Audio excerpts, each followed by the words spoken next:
signs. Item 6 is approval of the payment in the amount of $139,528.58 to Schwartz Construction Group for the Rivers Edge Park Phase B project. Item 7 is approval of a payment in the amount of $98,071.51 to Hacienda Landscaping for the Rivers Edge Park Phase A project. Item 8 will be approval of a payment in the amount of $145,820.07 to Conley Excavating and Construction for the 2025 Park Shore Water Main Replacement Project. And finally, number 9 will be approval of a payment in the amount of $11,227.50 to Tria Architecture for the police facility assessment. Are there any items that a trustee has any questions or need any further information? If not, we'll take a motion to approve. I'll make a motion to approve the consent agenda. Motion by trustee Babiak. Second. Second by trustee Chapman. Roll call, please. Babiak? Yes. Brockman? Yes. Chapman? Yes. Selfridge? Yes. And Amos? Yes. All right, consent agenda has been approved. As we move into reports of communications, Lana, was there anything that you had received prior to this evening? No, sir. Thank you. And nothing at this time. We will just continue forward into this evening's order of business. Item number 1 will be a consideration for approval of a contract with K&D Landscaping for the village's landscape maintenance totaling $134,000 for fiscal year 2027 and $138,411 for fiscal year 2028, and to waive the formal bid process. Public Works. Thank you, Mayor. So K&D provides our landscape and mowing services for the village since 2021. They landscape pretty much Village Hall, the police department, and our public works facility. Mowing operations are along many of our miscellaneous right-of-ways throughout the entire village. They have provided us an updated proposal that reflects no increase from last year and also reflects approximately a 3.3% increase for the following year, 2027 fiscal year. 2028 fiscal year. Staff does work well with K&D. I think we've, over the last 4 or 5 years, we've been able to work well with them. They have staff that know where they're supposed to go, and it's very rare that we have anything that we need to address with them.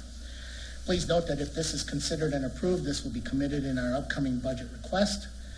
Staff is recommending the village board waive the formal bid process and award the contract to K&D Landscaping for the next 2 years in the amount of $134,000 for fiscal year 27 and $138,411 for fiscal year 28. I did ask Mr. Chad Schwartz to attend the meeting just in case there's some technical questions. He's in charge of our Parks Division and oversees this contract. So hopefully between the two of us, we'll be able to answer many of the questions. Noriel, do you recall in the previous bid on that, how many bidders bid on that? I'm going to reach deep in my brain housing. Ballpark, I don't know if it's you recall. One. And we had to actually poll them to try to compete. Trying to get someone on a whim to do such a large contract, they have to have staffing already. So when we ask and we call many different local landscaping firms, we don't always get the response that we want that, yeah, we'll bid on it.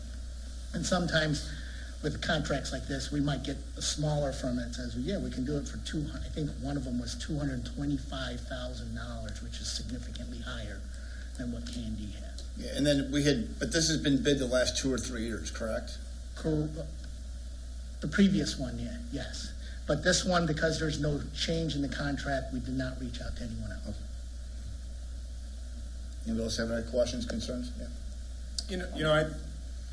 I drive by the Village Hall daily, so I think they do a good job, K&D. My questions were more on some of the places that are being cut. Because there's, I looked at the maps, there's 2 lots, privately owned lots west of the police station. And we're not just only cutting the parkway, but we're cutting inside the sidewalk on those lots. And it looks like at the BP on 52, we're cutting their grass as well. Why are we cutting some privately owned commercial properties and not just village properties?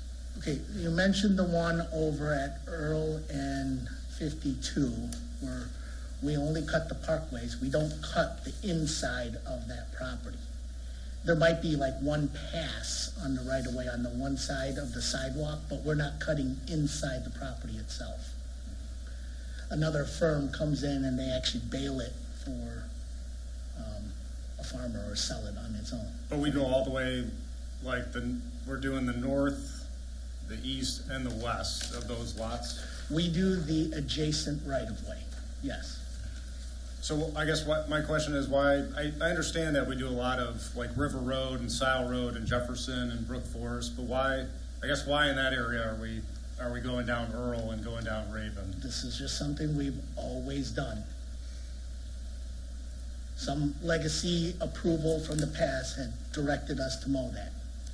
So I think that's been the answer I've gotten. I guess my challenge to staff is like, not just do what we've always done, I guess. It just doesn't make sense to me. Like, why are we cutting some people's grass and not everybody's grass, and some parkways but not all parkways? Especially for commercial properties. I don't know. I don't understand.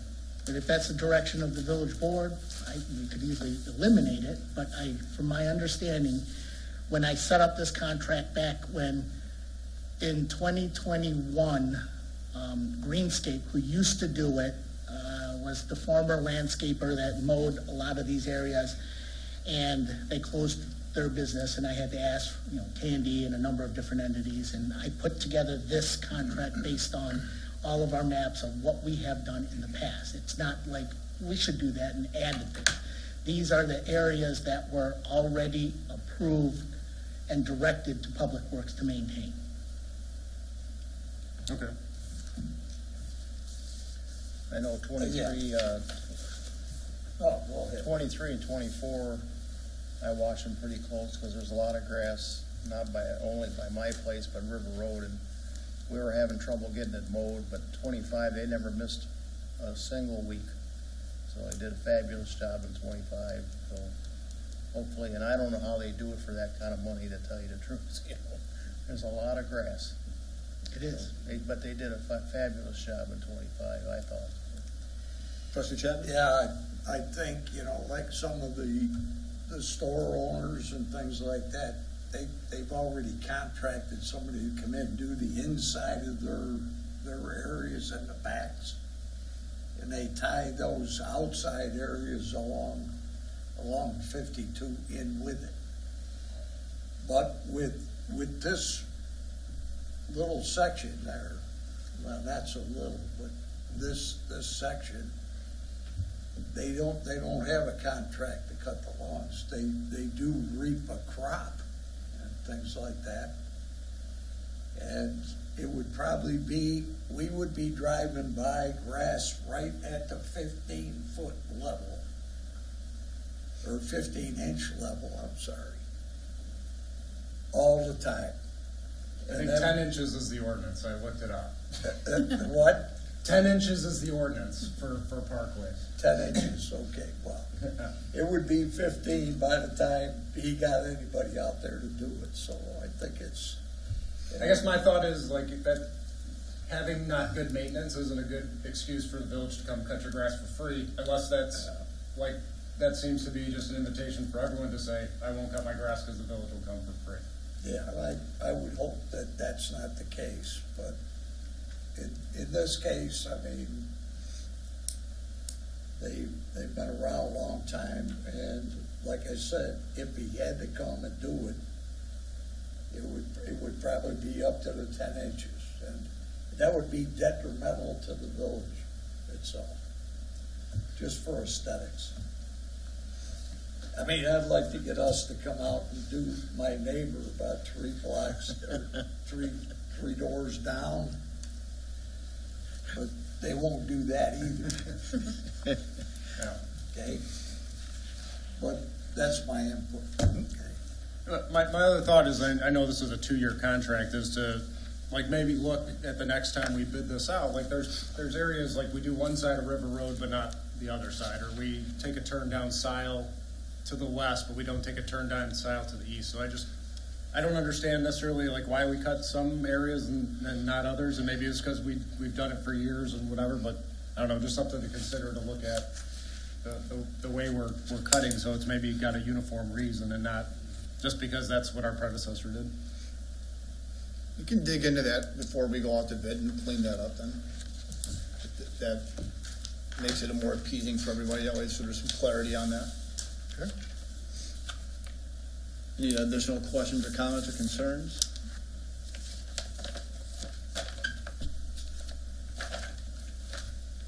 I make a motion to approve the contract with K&D Landscaping for the village's landscape maintenance totaling $134,000 for FY 2027 and $138,411 for FY 2028. Waive the formal bid process. Motion by trustee Amos. Second? Second by trustee Chapman. Roll call, please. Brockman, Yes. Chapman, Yes. Selfridge, No. Amos, Yes. and Barbarian. Yes. All right, that motion's been approved. Moving on to business item number 2 would be a consideration for approval of an ordinance for directing and authorizing the disposal of surplus property by the village of Shorewood. This item's up for a first read. Public Works again. Thank you, Mayor. So this time around, we have a vehicle and 2 pieces of equipment that we're considering to let go. Upon being declared surplus, they will be removed from our inventory and auctioned off.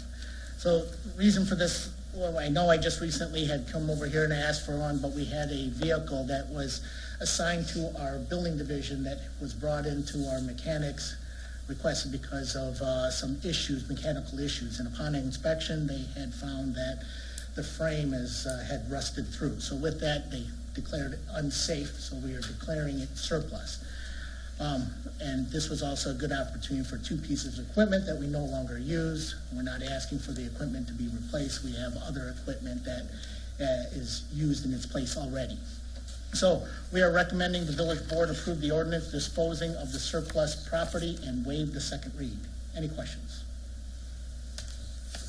Anybody have any reasons not to get rid of a older vehicle or 2? The 2 pieces, the pipe hunter, sidekick, easement, jetter equipment, it's a mouthful, and then the sprayer system, we're not using it all, but the SUV, that was recently replaced, wasn't it? The SUV has not been replaced. Okay. Okay, so we will be looking at existing fleet that we have. If there's any potential hand-me-downs from the police department to reallocate those vehicles to the building division, but that has not been replaced, and we are looking to replace it somehow, either in this next upcoming budget or with something existing. Thank you, and then you said the inspection revealed frame rust and it's not safe That's correct. going forward, so no one's been using it? Nobody's using it. Okay, all right. Thank you. Yes, sir. I'll make a motion for the approval of an ordinance directing and authorizing the disposal of surplus property by the village of Shorewood and waive the second read. Motion trustee Selfridge, second by Second. trustee Amos. Roll call, please. Chapman, Yes. Selfridge. Yes. Amos, Yes. Barbarian, Yes. and Brockman. Yes. Thank you. Item 3 has been approved. Item number 3 will be consideration for approval of the purchase of park equipment in the amount of $143,874 from Landscape Structures for the Huntington Park Reconstruction Project. Public Works, one more time. Thank you again, Mayor. So Huntington Park, as you're aware, is our next park. This is the park that's located next to Trinity Christian School. Similar to many of our other park replacement projects, we are always recommending that we as the village purchase the equipment rather than making it as part of the bid process. This way, we're able to take advantage of Sourcewell or government discounts. So we are proposing to purchase from Landscape Structures, which is showing an 8% government discount. We've already had this survey that we presented to our residents with 2 different concepts. So what you see is what was the winner chosen with almost 450 residents that participated in that survey. And if you recall, we will be piggybacking this construction project as Huntington with Fawn Park, which was delayed from last year. So we'll be having 2 parks reconstructed this upcoming year. So to meet with Trinity Christian summer break, the park is tentatively scheduled to start construction right after they let out of school, early June, and it must be completed before August before they come back into school session. We are recommending the village board approve the proposal and purchase from Landscape Structures in the amount of $143,874. Any questions? Anybody have any questions on that? Kind of standard practice we've been doing, buying it ourselves, we've been saving some money that way, so. No, I don't recall, is this the same outfit we buy the equipment from usually? Not, we have purchased in the past, Yeah. yes. Okay, so we have Yeah. used them. We look at a number of different vendors, either 2 or 3 different vendors. This is just somehow usually what the residents have chosen. Okay, thank you. I'll make the motion to approve as read. Motion by trustee Amos, second by trustee Chapman. Roll call, please. Selfridge, Yes. Amos, Yes. Bavia, Yes. Brockman, Yes. and Chapman. Yes. All right, business Thank you. number 3 has been approved. Business item number 4 will be a consideration for approval of the purchase and payment of an IBM storage area network server hard drive in the amount of $25,182.86 from Current Technologies for the police department. And Mr. McCluskey, sir. Good evening, yes. So we're looking for a new storage area network at the PD. This houses about 20 terabytes of data for the police department. The current one is no longer serviceable by the manufacturer, and it is time to replace it. We did request quotes from HP and Dell. You'll see that on the memo. Unfortunately, they were nowhere near our price point or our specs. They were requested to match what we currently have, because what we have for specs is good. IBM is kind of our only option with this. I'm happy with those specs that they provided. They are a good vendor. This would be our first IBM product, but I'm confident in the quality. So I am presenting for board approval, an amount of $25,185.86 for the purchase of the IBM storage server. Anybody have any questions for Mr. McCluskey on IT? What equipment do we have already? We don't have IBM, but what are We have Dell. Dell, okay. And it reads 25,182.86. 25,182.86. Yeah. Yes, sorry. I'll make the motion to approve as read. Second.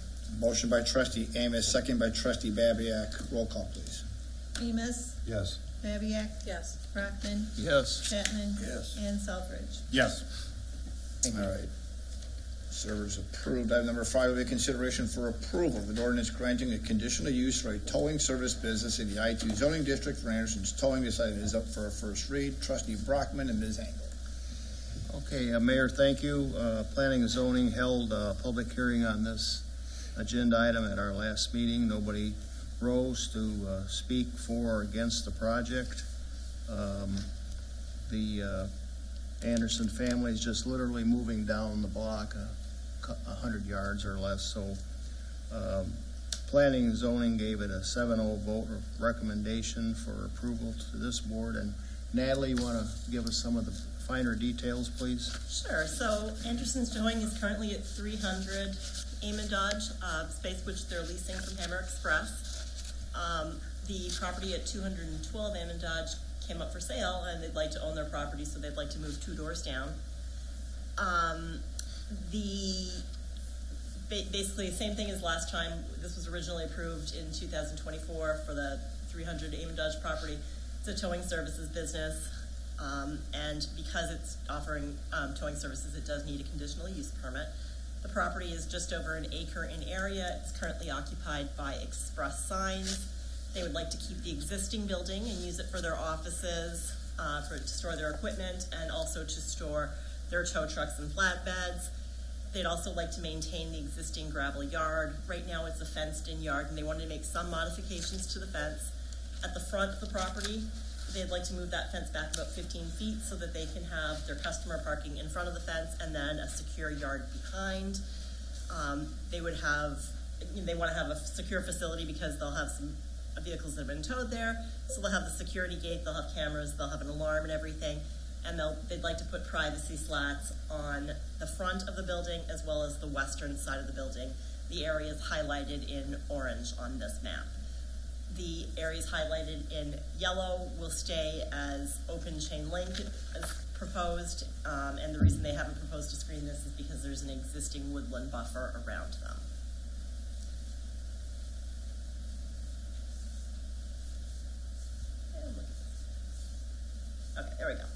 The image on the screen shows just the lot area. The area in pink is where they'd like to store their impounded vehicles. They expect that could hold about 30 to 50 vehicles at a time. The area in purple will be for their employee parking, and the area in orange will be for them to park their tow trucks and flatbeds when they're not parked inside of the building. Mr. Anderson has explained that they expect tow trucks to visit the site 2 or 3 times a day. Typically, it doesn't take very long. They're in there less than 5 minutes. And they do have nighttime tows. They expect that to be about 3 to 4 times per week. And the vehicle owners are not welcome to come into the rear yard. If people are coming to pick up their vehicle, they'd go to the office, and then the Andersons towing staff will bring their vehicle out for them. On occasion, the vehicle will be picked up by a tow truck company with a professional tow truck driver. In that case, the tow truck driver will be allowed back there, but only while accompanied by either an owner or an employee of Anderson's Towing. Basically, all the things that I've discussed are included in the ordinance as conditions. This is restricted to a towing business. It's not for mechanical repairs or body work or selling scrap vehicles or parts or anything like that. The PZC held a public hearing, as Mr. Brockman described, and we've both staff and the PZC have recommended in favor of it. Mr. David Anderson is in the audience. If you have any questions for him, and we're happy to answer questions too. Anybody have any questions on that? Yeah. Dan,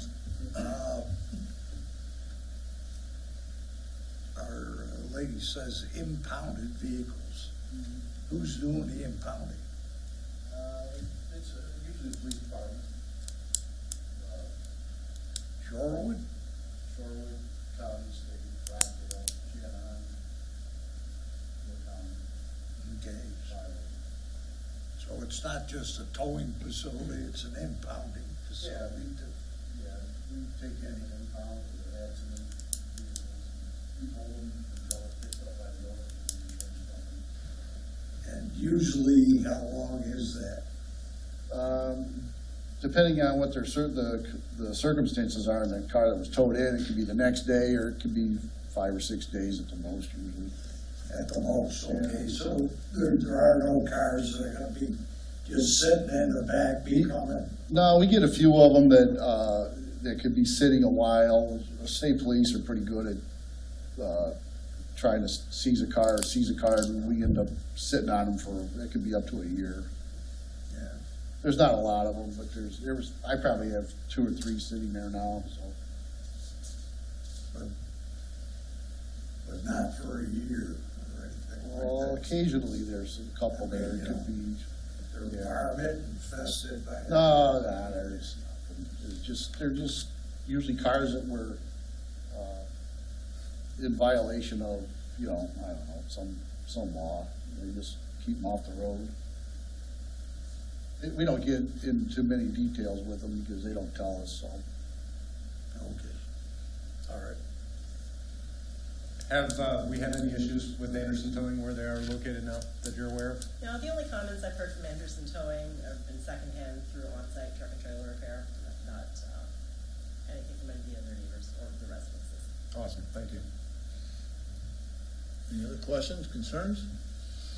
If there aren't any, I will make a motion to approve an ordinance granting a conditional use for a towing service business in an I-2 zoning district for Anderson's Towing and waive the second read.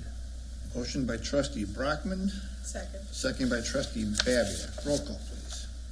Babiak, Yes. Brockman. Yes. Chapman, Yeah, Yes. and Amos. Yes. All right, item number 5's been approved. Business item number 6 is a consideration for approval of a resolution approving a site plan amendment for 1001 Geneva. This item has been asked to be tabled. The petitioner and their counsel were not able to be here, so we can just have a motion to table. They would like to be here at the next meeting. So moved. second, Motion by trustee Brockman, second by trustee Chapman to table. Roll call, please. Brockman, Yes. Chapman, yes. Selfridge, Yes. Amos. Yes. And Babiak. Yes. All right, with that, we'll move in business number 7, which will be a discussion of a concept plan for Inca Group at 1005 Geneva. Ms. Engel. Thank you, Mayor. Inca Group has requested concept plan review for a proposed trucking business with associated mechanical repairs at 1005 Geneva. In order to repair trucks and trailers on a property, a conditional use is required.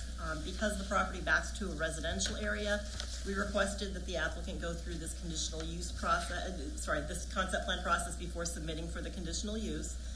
And that way, if you have any concerns or suggestions, we'd ask you to share them with the applicant this evening before she invests the money in drawing up a site plan and going through that whole process. The building was formerly used by Ajax. They're a professional uniform cleaning business, and it's uniquely configured. There are 2 drive-in doors on the rear part of the building, 1 drive-in door on the east side, and a number of docks.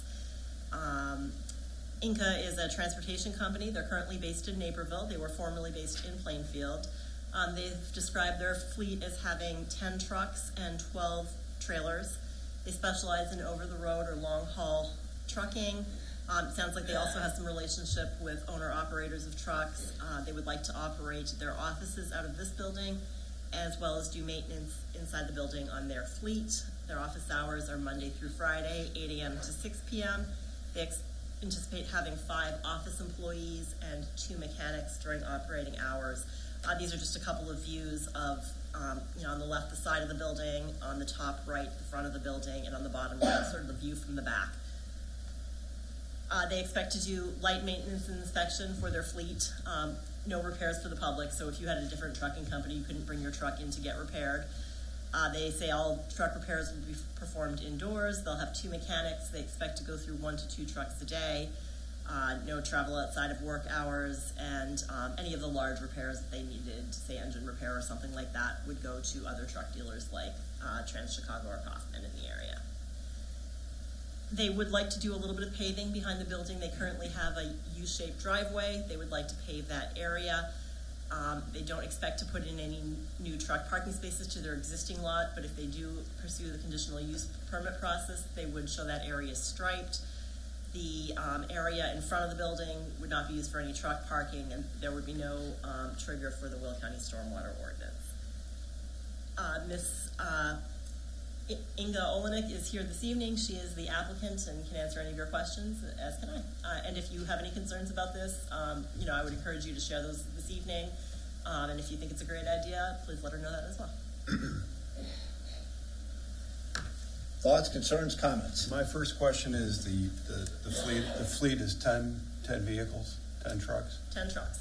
and they're going to average 1 to 2 repairs a day. So that's every 10 days they're going to have if we were to think about that, that's a lot of repairing on the same trucks. Yes. So that's my open question is that a good count for the 10? So, in my personal opinion, if we do pursue a conditional use permit, we are going to have to get through all those details because some of the math isn't quite working out. I imagine it may have to do with some of the owner-operators, but it does seem like a lot of maintenance on a small number of trucks. But even during the presentation, you said there was no work on private companies. So wouldn't that essentially be the owner-operator? I mean, you're the petitioner. I'm just going to ask you. Yes, I would like to clarify. That's roughly 1, 2. It's not. We don't have that often. They're long distance drivers. So whatever needs to be checked, we might see same truck once a month, or if there is no issues and everything is okay, we don't need to update any documents. We don't need to check anything. We might see once in 2 months. So this is only a rough numbers, 1, 2 a day. We might not see any trucks some days. So it's just kind of generic saying, 1, 2 a day. It's only 10 trucks. Thank you. So how do you enforce this stuff? I mean, we put some limits in, or whatever the definitions are we put in, if we were all agree to say yes to this down the road. It's always difficult to enforce these things, right? Yeah. Because we have to watch the business, and if we see things that don't seem to be complying with this, we have to watch more carefully. Right. And then Mr. Seriati ends up issuing. Then we start finding them $10 a day, and I mean, An estimate, whatever it right. is, whatever the amount is, I'm making that number up right now, but, I guess I'm asking the obvious question is, what is the fleet size? Let's figure that out. And let's see what the activity will be in that little bitty residential / industrial park right in the middle of the town. How long was Ajax there, would you say? Ajax was there for quite some time. Any idea what's in the biz records or anything on that one? We can look at it. My guess would be there probably since before we had digital records. But were they there in the 90s? I think 92, if I recall correctly. I feel like They've been back there forever. Did they ever have semis?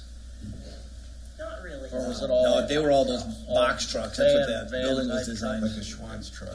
Yeah, that building was designed. That's why I'm it's got just wondering. yeah. They had docks, but they very much operated like a Cintas, right? They were cleaning carpets and uniforms and things like that, so they would have small trucks bringing things in and out. They may have gotten, an occasional delivery from a semi, but not very often. It's a unique building. It's been vacant for a while, and I think it's because it's a very unique building because it was, built for a very specific type of use. You've seen the property. Are you comfortable with getting a semi in and out of there?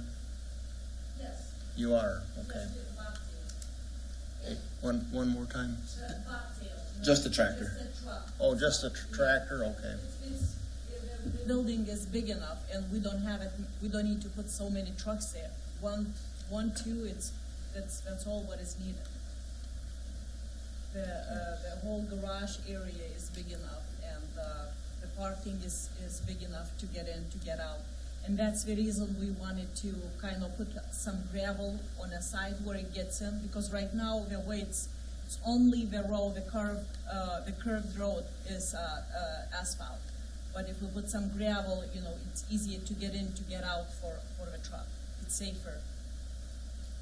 Another thing that came up in planning and zoning was, we're getting, semis on Geneva they go straight west all the way to River on Geneva, and Noriel, do you know, Scott, did you say there was signage there or there's not? I don't believe there is. Matthew said there is one sign, I think, that says no trucks. I think it's a truck with a red Correct. circle and a line through it when you're heading west on Geneva. I think that's what Matthew said, So but I'm not sure. I don't even recall seeing it, to be honest. We did talk to some residents on Geneva, and they have sort of reported that it's not a problem, but certainly, the idea of having directional signage to, lead them up to 52 is something we can consider, and it's probably a good idea regardless of whether it's for this project or anything else. We can certainly work with the police department and see what's permissible. Or Public Works. Yeah, I've seen them on Geneva often, Oh, have you?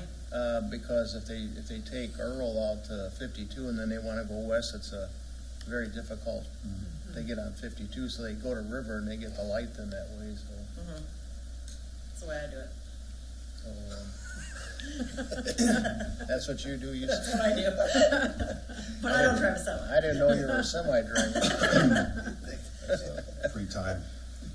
And just to confirm, the maintenance is not even oil changes. It is inspections that would be done. Inspections, lights, hoses, just to check, that everything is in order. We do a lot, these days going a lot on computers, and we look up computers, make sure there's codes and everything needs to be checked, and so we kind of can diagnose the problem a little bit better, and we can direct them to different dealers, what we do, so we know what to expect.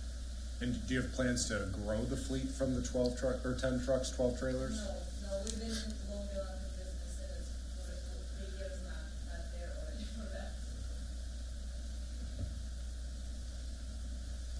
Any other, My request stands. Thank you. anything from you gentlemen? Anything else? Well, I think the concern is the traffic, right? I think Trustee Amos hit it on the head.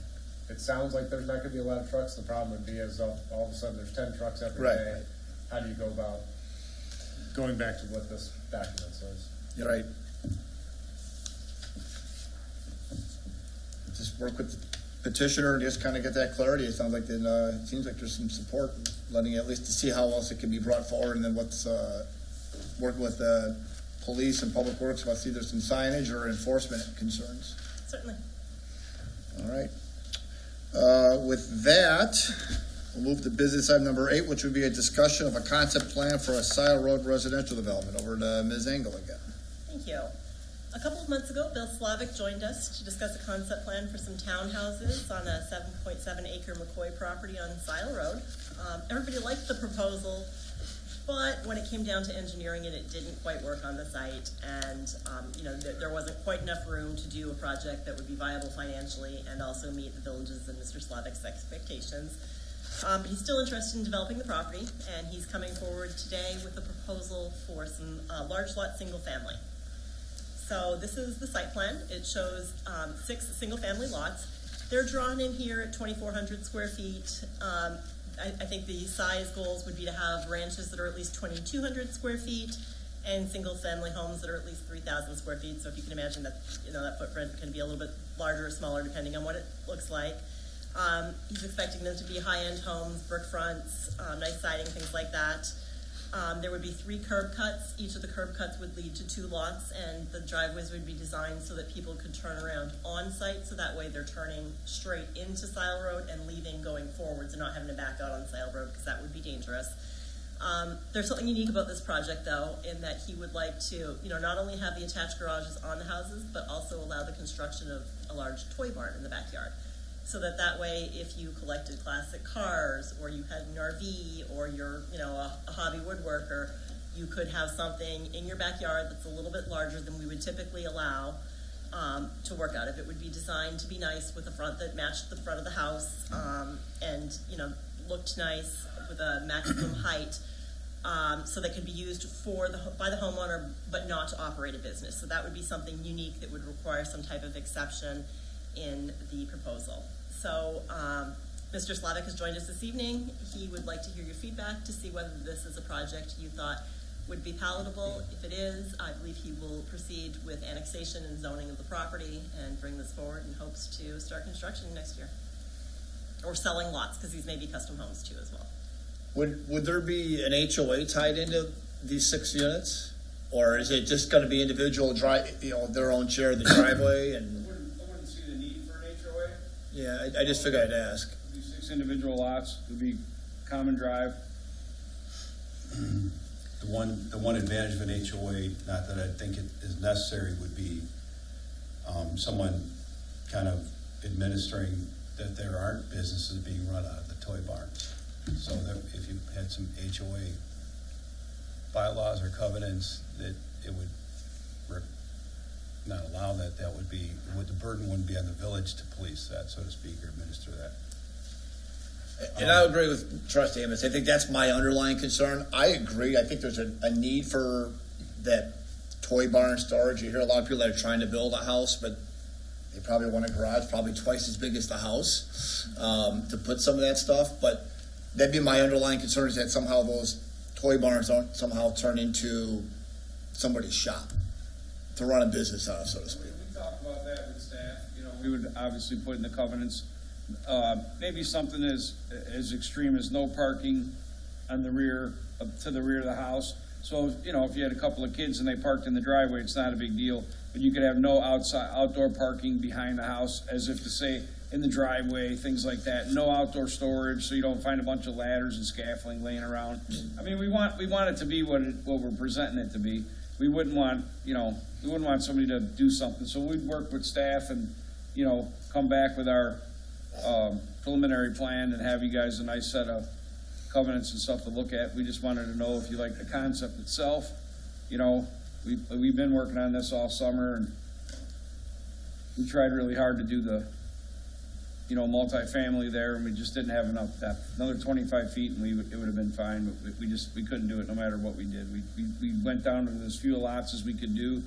We did an L-shaped pond. Like I said to planning and zoning last week, staff worked with us on 3 or 4 different meetings and over the whole summer. We just couldn't make it happen. It looks like a nice concept. Do we have anything else? This is kind of unique in the village, right? So there are some lots, and it's not necessarily a development like this, but there are some lots that would be similar to what's built here in Saddlebrook, where they have the large outbuilding and things like that. If it lends any clarity, our business license regulations for home occupations don't allow business to be operated from an outbuilding. So if you're operating a business in your home, it's got to be in your principal dwelling. It can't be in a detached garage or a shed. So from that perspective, at least our business licenses will cover us. And whenever we get notices from the state, whenever somebody incorporates a business, we do contact them and make sure that they meet those requirements. Just curious, your marketing does it say there's good demand for something like this? I'm a part of Aces Classic Cars Okay. in Manuka. Yeah. And we see a lot of, we have 30 spaces there for car rental, and a lot of car guys, I don't know why we need more than one. So I think there's a need for 6, maybe 10 of these. I wouldn't do 20, but I think it'd be a very niche thing. I mean, motorhomes, boat guys, there's different people, that would want different reasons for things like that. They still want to live in town and be close to some of the amenities. So I think 6 would be okay. I wouldn't want to do a dozen or something. I think it'd be a little overdone, but 6 makes it kind of special, I think. Other thoughts, concerns? What's the size of those lots? 1.25 acres each. I'd say 1,200 to 1,500, no bigger than that. 30 by 50 is a real nice size. That'd be 1,500 square feet. So I'm just a little over an acre, so I don't think it would look overly done. I think we'd want to do 12-foot eave heights, maybe 13 max, but you're going to want a 12-foot door to get a motorhome in there. Yeah. But, we don't want to do something goofy and have people try to run their business out of there with box trucks or something of that nature. So we'll do everything we can to protect the village and make sure that, it's being used for what we're representing it's going to be for. I'm not saying that I'll build all of them. If someone comes to me, I'd certainly, be interested in giving them a price, but we'll do everything we can to make sure that, it's going to be used for what we're intending it for. I think it's great. We have to close at the end of the month. Like I said, the owner was nice enough to work with us the whole summer, going back and forth, give us a couple extensions. We tried straight pond, we tried an L-shaped pond, and we did everything we could. We just couldn't make it work. So I think that's a really significant statement, because we won't have time to do public hearings before his closing date comes. So if you have concerns, I would say share them, because you're going to be going out on a little bit of a limb closing on a property without any entitlements. Well, I feel if we have support of planning and zoning and the village board. Yeah, it seemed like everybody's agreeing that we'll go ahead and keep moving forward. I like the idea.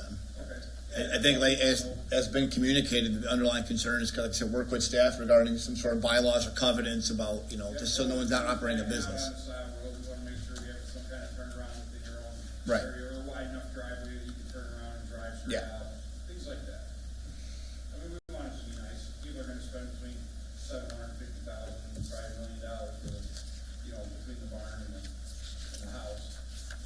So we want it to be nice. All right, thank you, sir. All right. Thank you. For your time. All right, with that, we'll move into trustee comments. Trustee Amos. Not tonight, thank you. No problem. Trustee Babiak. That's night. Thank you. Trustee Brockman.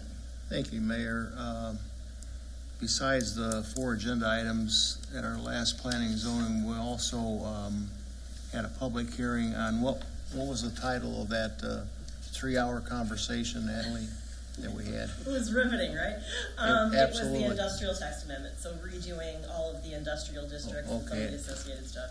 And we had a public hearing on that, but we continued that to our December 3rd meeting. So we'll have that on the December 3rd meeting, and probably a few other things. So thank you very much. Thank you, sir. Trustee Chapman. Yeah, no comment. Thank you, sir. Trustee Selfridge. No comment, thank you, Mayor. Thank you, sir. With that, I'll take a motion to go into executive session to discuss personnel, and we will adjourn from executive session. No action will be taken after. So moved. Motion, Trustee Amos. Second, Trustee Selfridge. Roll call to go into executive, please. Yes. Yes. Yes. Yes. All right, and again, we will adjourn from exec, no action taken.